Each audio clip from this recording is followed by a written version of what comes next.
Minsan talaga, gagawin mo ang lahat para sa isang taong pinakamamahal mo. Ganon siguro talaga kapag nagmahal tayo. Walang imposible, basta totoo sa puso mo ang nararamdaman mo.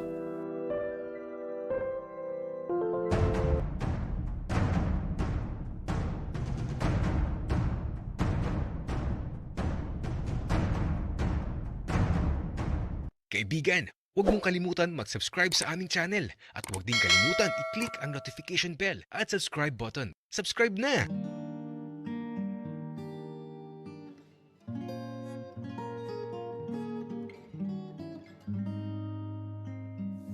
Ayaw ko sanang kainin yung pakbet. Kaso, di ako nakapagpigil. Kasi naman, katulad ng luto ni tatay. Tapos yung lasa, pareho din. Kaya ito, iniisip ko na lang na si tatay ang nagluto. Grabe ang sarap. Kaya ito nung matapos akong makakain, andito pa din ako sa loob ng silid. Ayokong lumabas.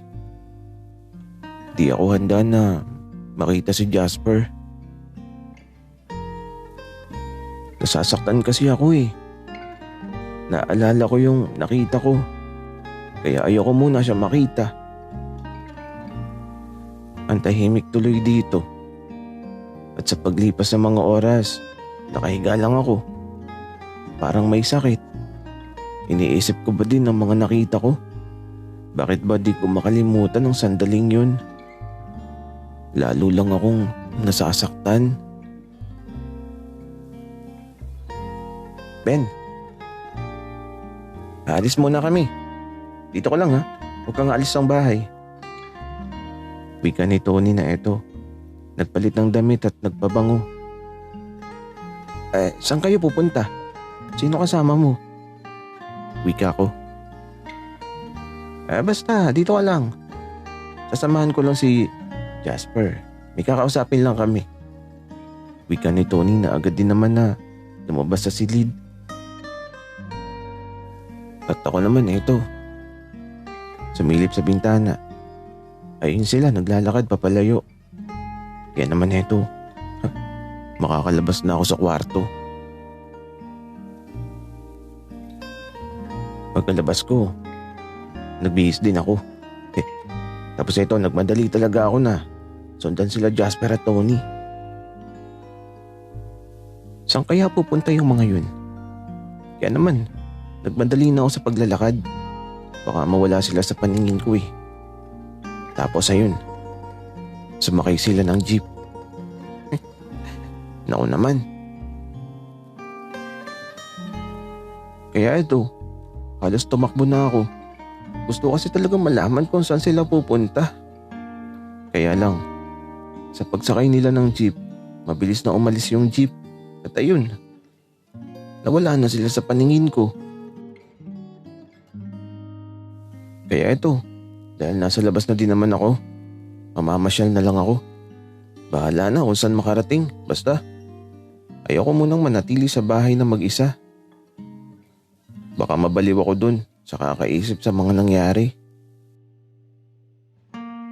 Mas mabuti nang marami akong nakikitang mga kakaibang bagay para matuon ang atensyon ko sa iba. Kaysa kapag nasa bahay ako, nalulungkot lang ako. At kahit saan ako makarating ngayon, basta ang mahalaga, maging masaya ako. Sapat na yun.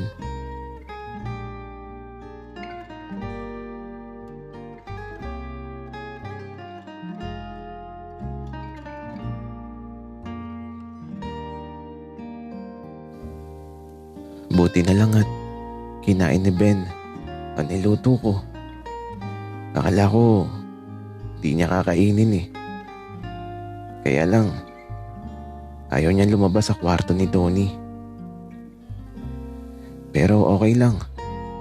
Nauunawaan ko naman kung bakit. Lalo na ngayong nabasa ko ang sulat niya. Alam ko kung bakit ayaw niya lumabas sa silid na yun. At habang may pagkakataon pa, eto, nagpasama ako kay Tony. Pupuntahan ko siya para malaman ang katotohanan kung buntis ba talaga siya o pinaglalaroan niya lang ang dandamin ko. Umalis kami ni Tony sa bahay. Iniwan muna namin si Ben.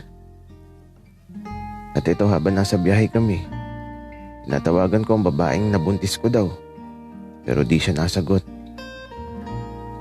Pero okay lang. Alam ko naman kung saan siya nakatira. Kinakabahan nga ako eh. Pero okay lang. Kasama ko naman si Tony. Kaya ito, nang makarating kami kung saan nakatira yung pakay ko, maaaring dito na masagot ang lahat ng katanungan na gumugulo sa isipan ko.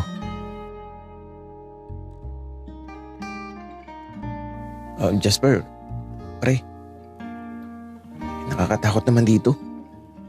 Parang anumang oras may sasaksak sa tagiliran ko. Wika ni Tony. Oo nga eh. Kaya mag-iingat ka, Tony. Ayun ang bahay niyo. Tara, para magkaalaman na.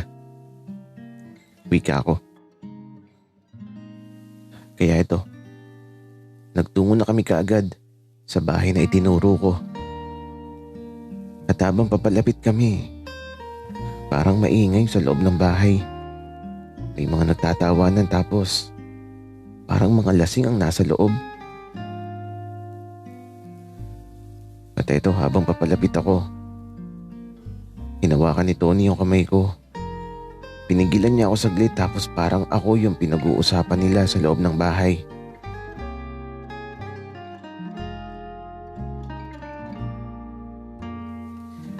Alam mo, tanga din yung jowa-jowaan mo eh. Perahan mo muna bago mo iwan. Humingi ka ng mga 1 milyon para sulit. Mare, naku. Hindi lang siya tanga. Kasi siya na pinakatanga sa lahat. Sayang nga lang talaga at walang nangyari sa amin nung gabi. Hindi kasi tumigas yung kanya eh. Magpapabuntis pa naman sana ako. Kaso yun na nga, wala nangyari kaya sinubukan kong sa iba magpabuntis. Dun sa bouncer ng bar na malaki yung katawan kaso baog ata. Nilaspag lang ang perlas ng silanganan ko. Hindi ko na nga mabilang kung ilang beses akong nangabayo kasama yung bouncer na yun eh. Uy Mari, ang landi mo pero kung ako sa'yo, humingi ka na ng pera dyan sa boylet mong mayaman. Bahala ka. Bago niya malaman na di ka naman talaga buntis. Ay oo Mari. Mamaya hingi ako ng pera. Tawag ka ng tawag, di ko sinasagot at ako'y naiinis sa lalaking yun. Sa mga napakinggan ko, halos sumabog na ako sa galit. Kaya ito, nagpakita na ako. Tumayo ako sa may pintuan. At nang makita nila ako, natahimik silang bigla. Tapos ito, hinawakan ko kaagad yung maliit na lamesa at itinaob ko. At bago ko pa masaktan ng babaeng nanloko sa akin, pinigilan na ako ni Tony. Pare, tama na. Tara na. Huwag mo nang patulan ng mga yan. Mga pokpok. Wika ni Tony na eto, hinila na ako papalayo. Hindi na ako lumingon sa lugar na yun. At marahil, tapos na ang lahat. Malaya na ako at kakalimutan ko na ang madilim na nakalipas ko sa kamay ng babaeng yun.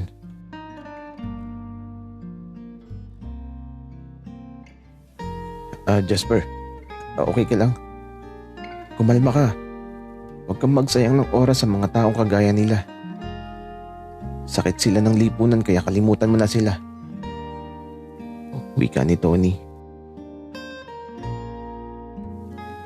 Oo, kakalimutan ko na sila. Tara na, umuwi na tayo. Gusto ko na makita si Ben. Gusto ko na siyang yakapin. Wika ako. Ayan, tama yan Jasper. Doon ka na lang kay Ben tapos mahal ka pa nun at alam kong di ka sasaktan nun. Wika ni Tony. Tama ka Tony. Pero sa palagay mo Tony, okay lang ba na maging kami na ni Ben? Wika ako. Oo naman. Kasi wala naman akong nakikitang mali. Ang mahalaga Jasper, masaya ka. Kaya dapat sundin mo yung puso mo kung saan ka magiging masaya. Para wala kang pagsisihan pagdating sa huli. Wika ni Tony. Tama ka Tony. Tara na. Umuwi na tayo. Wika ako. Kaya eto, pauwi na kami. At nasasabik na ako na makita si Ben. Sana di na siya magalit sa akin.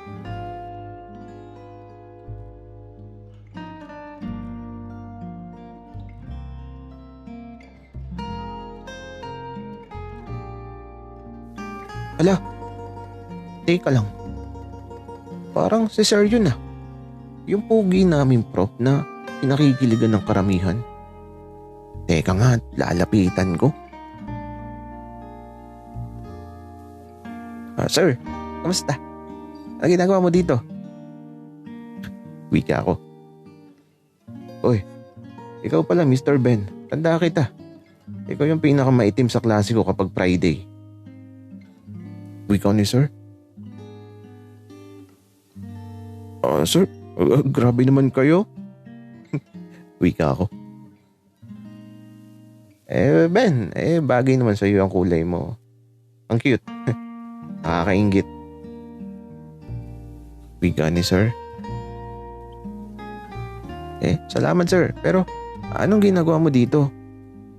Tanong ko. Wala lang. May kamit sana ako tapos date sana kaso hindi nagpakita. Kaya ito, walang ka-date. Ikaw ba? Wika ni Sir. Eto, Sir. Nasaktan ng sobra. Kaya magpapakasaya ako kahit saan makarating. Basta, ang mahalaga, masaya. Wika ako. Ay nako, Mr. Ben. Mabuti pa tara na lang. Samahan mo ko. Magpapakasaya tayo. Wika ni Sir. Sige Sir, tara na. Wika ako. Kaya eto, di na ako nagdalawang isip. Sumama na ako kay Sir na eto, makbay pa sa balikat ko. Feeling close At kahit saan kami makarating, sasama lang ako. Ang mahalaga kasi ngayon, maging masaya ako. At si Sir din.